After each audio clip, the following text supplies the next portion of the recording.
Class 10th के प्यारे मित्रों, आज हम देखेंगे differences between aerobic and anaerobic respiration.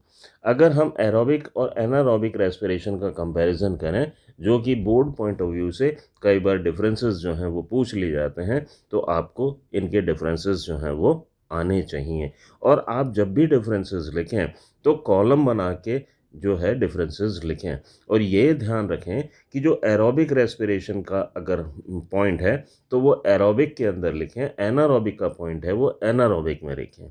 अब अगर हम पॉइंट अगर हम वन की बात करें तो यहाँ पर ये क्या होता है, एरोबिक रेस्पिरेशन सभी लिविंग सेल्स और हायर प्लांट्स के अंदर पाया जाता है। तो जब यहाँ पर ये पाया जा रहा है तो यहाँ पर क्या रिलीज हो रहा है, ऑक्सीजन जो है वो लिबरेट हो रहा है। लेकिन अगर यही चीज़ जो है वो अगर एनारोबिक रेस्पिरेशन में देखेंगे तो ये किस में होगा, बैक्टीरिया में होगा, कुछ फंजाई के अंदर होगा, या जर्मिनेटिंग सीड्स के अंदर होगा, फ्लैशी फ्रूट्स में होगा, और मसल्स के अंदर भी होगा। मसल्स के अगर हम बात करें तो यहाँ पर जब हम बहुत ज़्यादा एक्सरसाइज करते हैं तो हमारे शरीर के अंदर मसल्स का ब्रेकडाउन हो जाता है और लैक्टिक एसिड का फॉर्मेशन हो जाता है, यानी लैक्टिक एसिड जो है वो बन जाता है, लैक्टिक एसिड। और ये जो लैक्टिक एसिड है, इसी की वजह से जो है वो मसल्स क्रैम्प आते हैं। हमारे शरीर में जो मसल्स क्रैम्प आते हैं जब हम ज़्यादा एक्सरसाइज कर लेते हैं, तो वो इसी लैक्टिक एसिड की वजह से आता है, क्योंकि इसका ब्रेकडाउन ग्लूकोज जो है वो लैक्टिक एसिड के अंदर कन्वर्ट हो जाता है। अब यहाँ पर अगर हम ध्यान देंगे तो एरोबिक रेस्पिरेशन में ऑक्सीजन की रिक्वायरमेंट होती है, एनारोबिक में ऑक्सीजन की कोई रिक्वायरमेंट नहीं होती है।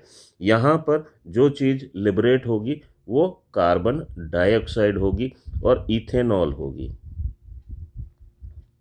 लेकिन अगर वही चीज़ यहाँ पर अगर हम देखें तो उसको ऑक्सीजन जो है वो ग्लूकोज के अंदर कन्वर्ट होता है। एक तो क्या रिलीज़ होता है, वाटर जो है वो रिलीज़ होता है, साथ में कार्बन डाइऑक्साइड जो है वो रिलीज़ होता है। अब अगर यहाँ पर एंड प्रोडक्ट्स की अगर हम बात करें, जो प्रोडक्ट्स जो हैं वो रिलीज़ होते हैं वो कौन से हैं, कार्बन डाइऑक्साइड और वाटर। यहाँ पर अगर एंड प्रोडक्ट्स की बात करें तो वो क्या है, अल्कोहल है, कार्बन डाइऑक्साइड है, या लैक्टिक एसिड है। एरोबिक रेस्पिरेशन के अंदर एक मॉलिक्यूल ग्लूकोज का जब ऑक्सीडाइज्ड होता है तो 38 एटीपी मॉलिक्यूल्स जो हैं वो बनते हैं। लेकिन अगर यही चीज़ हम एनारोबिक रेस्पिरेशन के लिए देखते हैं तो यहाँ पर सिर्फ 2 एटीपी के मॉलिक्यूल्स जो हैं वो फॉर्म होते हैं। अगर एरोबिक रेस्पिरेशन के अंदर देखें तो सारे रिएक्शंस जो होते हैं वो एक प्रोसेस होता है ग्लाइकोलाइसिस, जो किसके अंदर होगा, माइटोकॉन्ड्रिया के अंदर। ग्लाइकोलाइसिस जो है वो एक कॉमन पाथवे है, यानी ग्लाइकोलाइसिस जो है, लाइसिस के अंदर क्या बनेगा, परवूरिक एसिड बनेगा। और ये परवूरिक एसिड जो है यानी फर्स्ट प्रोसेस है बनने का, और ये एरोबिक रेस्पिरेशन में भी बनेगा और एनारोबिक रेस्पिरेशन में बनेगा। लेकिन जो परवूरिक एसिड है ये आगे किसके अंदर जाएगा, माइटोकॉन्ड्रिया के अंदर जाएगा और एनर्जी जो है वो प्रोड्यूस करेगा। लेकिन यहाँ पर क्या होगा कि जो परवूरिक एसिड का फॉर्मेशन होगा वो किसके अंदर होगा, सिर्फ साइटोप्लाज्म के अंदर होगा, और आगे एनर्जी जो है वो बनेगी, एनर्जी भी किस में बनेगी, साइटोप्लाज्म में बनेगी। तो ये चीज़ आपको ध्यान रखनी है।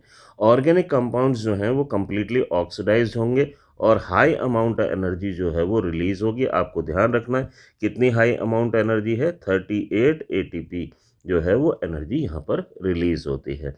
लेकिन अगर यही चीज़ अगर हम एनारोबिक के अंदर देखें तो ऑर्गेनिक कंपाउंड्स जो हैं वो कम्प्लीटली ऑक्सीडाइज्ड हो जाते हैं, लेकिन बहुत स्मॉल अमाउंट जो है वो एनर्जी का रिलीज़ होता है। अब आप बता सकते हैं कि 2 एटीपी जो है वो यहाँ पर रिलीज़ होगा ऑक्सीडेशन के अंदर। अगर हम एरोबिक के अंदर देखेंगे तो क्या होगा कि ये नॉन टॉक्सिक होता है हायर ऑर्गेनिजम्स के लिए, लेकिन एरोबिक रेस्पिरेशन की देखेंगे तो ये हायर ऑर्गेनिज्म के लिए टॉक्सिक होगा। अब आप बता सकते हैं कि ये टॉक्सिक क्यों होगा, क्योंकि यहाँ पर जो है, जो टॉक्सिक प्रोडक्ट कौन सा निकल रहा है? कार्बन डाइऑक्साइड निकल रहा है, इथेनॉल निकल रहा है। ये जो है वो दोनों प्रोडक्ट जो हैं वो नुकसान पहुंचा सकते हैं, लेकिन यहाँ पर जो है वो ऑक्सीजन की रिक्वायरमेंट करते हुए वाटर का फॉर्मेशन भी हो रहा है और बहुत लिटिल अमाउंट में कार्बन डाइऑक्साइड भी प्रोड्यूस हो रही है। तो ये ज़्यादातर केसेस के अंदर नॉन टॉक्सिक रहता है। उम्मीद करता हूँ आपको डिफरेंसेस एरोबिक और एनारोबिक रेस्पिरेशन के अच्छे से समझ में आ गए होंगे। Please do like, share and subscribe and follow my channel. Thank you.